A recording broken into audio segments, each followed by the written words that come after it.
Au champ. Guy de Maupassant. Première partie.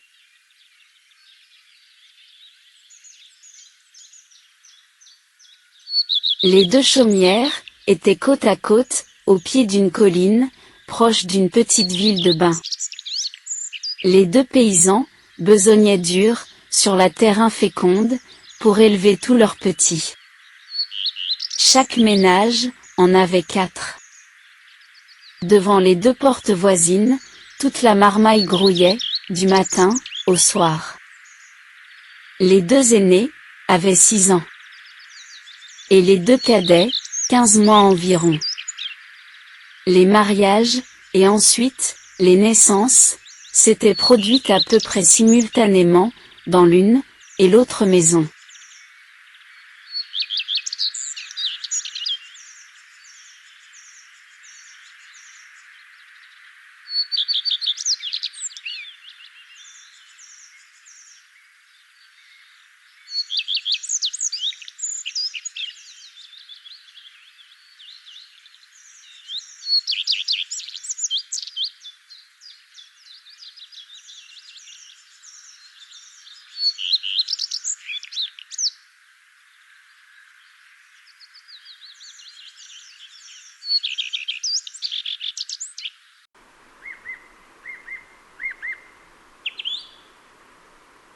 Les deux mères distinguaient à peine leurs produits dans le tas.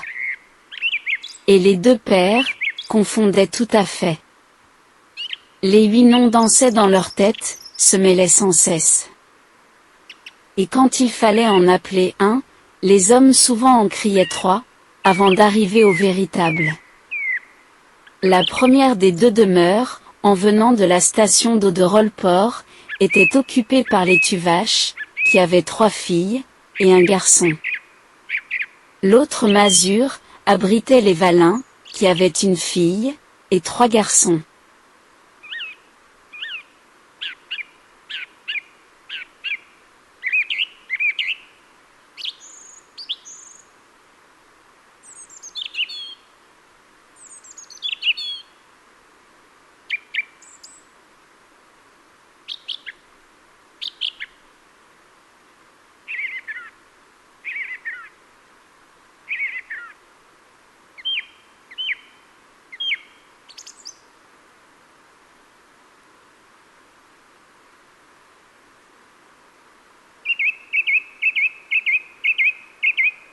Tout cela vivait péniblement, de soupe, de pommes de terre, et de grand air. À 7 heures le matin, puis à midi, puis à 6 heures le soir, les ménagères réunissaient leurs mioches, pour donner la pâtée. Comme des gardeurs d'oies, assemblent leurs bêtes. Les enfants étaient assis, par rang d'âge, devant la table en bois, vernie par 50 ans d'usage. Le dernier moutard avait à peine la bouche au niveau de la planche.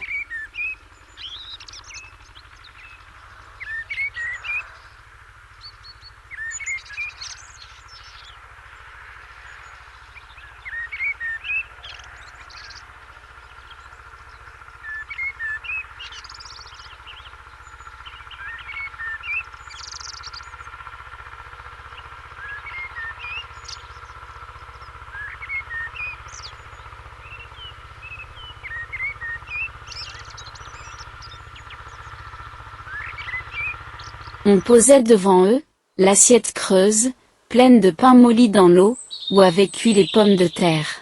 Un demi-chou, et 3 oignons. Et toute la ligne, mangeait jusqu'à plus faim. La mère empâtait elle-même le petit. Un peu de viande au pot-au-feu, le dimanche, était une fête pour tous.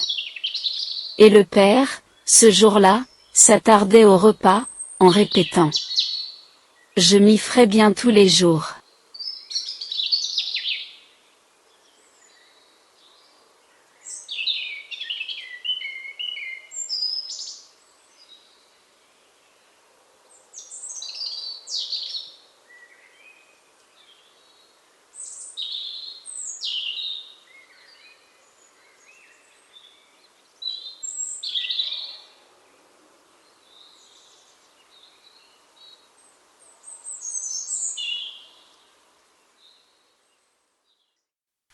Par un après-midi, du mois d'août, une légère voiture s'arrêta brusquement devant les deux chaumières.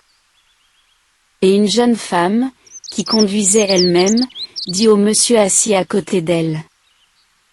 Oh, regarde, Henri, ce tas d'enfants. Sont-ils jolis comme ça, à grouiller dans la poussière? L'homme ne répondit rien.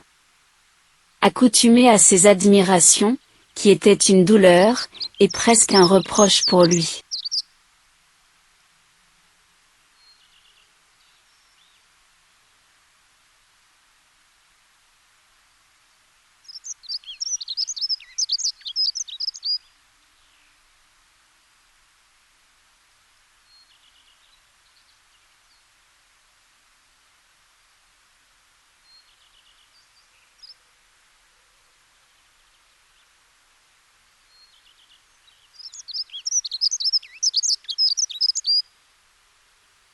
La jeune femme reprit. Il faut que je les embrasse. Oh, comme je voudrais en avoir un, celui-là, le tout petit. Et sautant de la voiture, elle courut aux enfants, prit un des deux derniers, celui des tuvaches, et l'enlevant dans ses bras. Elle le baisa passionnément, sur ses joues sales, sur ses cheveux blonds frisés, et pommadés de terre. Sur ses menottes, qu'il agitait pour se débarrasser des caresses ennuyeuses.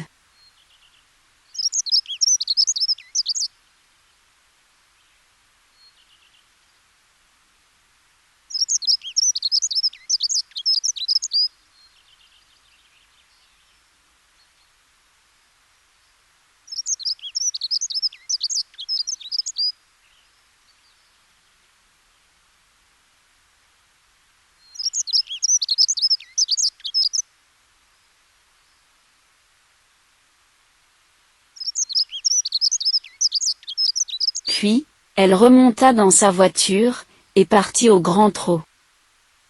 Mais, elle revint la semaine suivante, s'assit elle-même par terre, prit le moutard dans ses bras, le bourra de gâteaux, donna des bonbons à tous les autres, et joua avec eux comme une gamine, tandis que son mari attendait patiemment, dans sa frêle voiture. Elle revint encore, fit connaissance avec les parents, reparut tous les jours, les poches pleines de friandises, et de sous.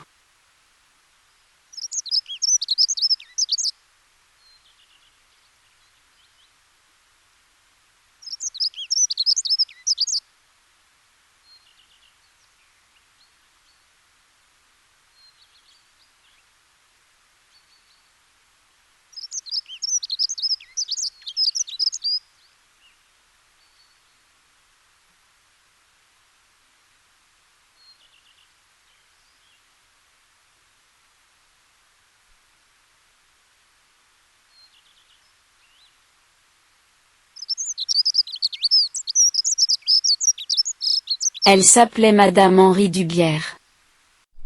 Un matin, en arrivant, son mari descendit avec elle.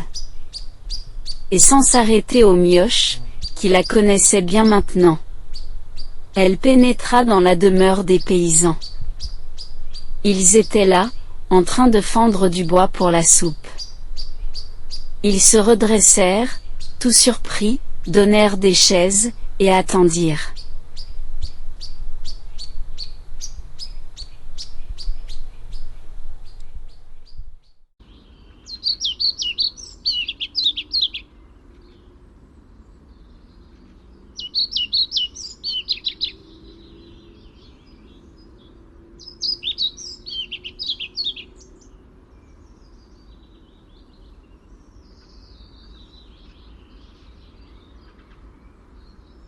Alors la jeune femme, d'une voix entrecoupée, tremblante, commença.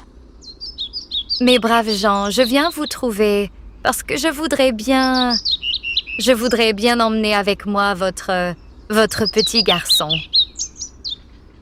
Les campagnards, stupéfaits, et sans idée, ne répondirent pas.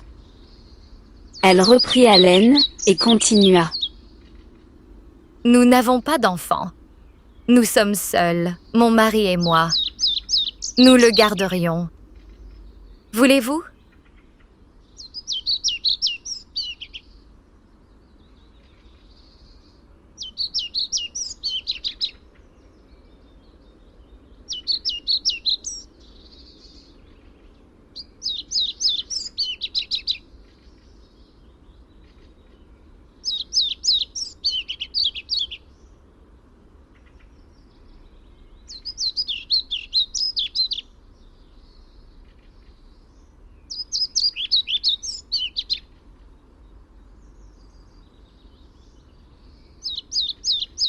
La paysanne commençait à comprendre. Elle demanda. Vous voulez nous prendre, Charlot? Ah ben non, pour sûr.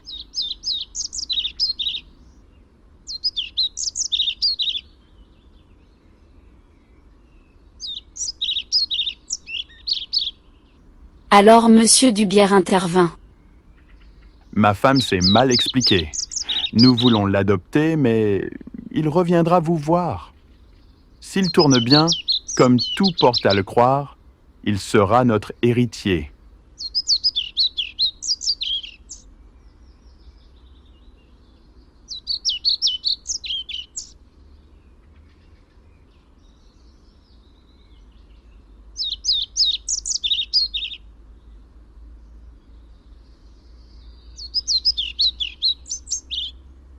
Si nous avions par hasard des enfants, il partagerait également avec eux. Mais s'il ne répondait pas à nos soins, nous lui donnerions, à sa majorité, une somme de 20 000 francs qui sera immédiatement déposée en son nom chez un notaire.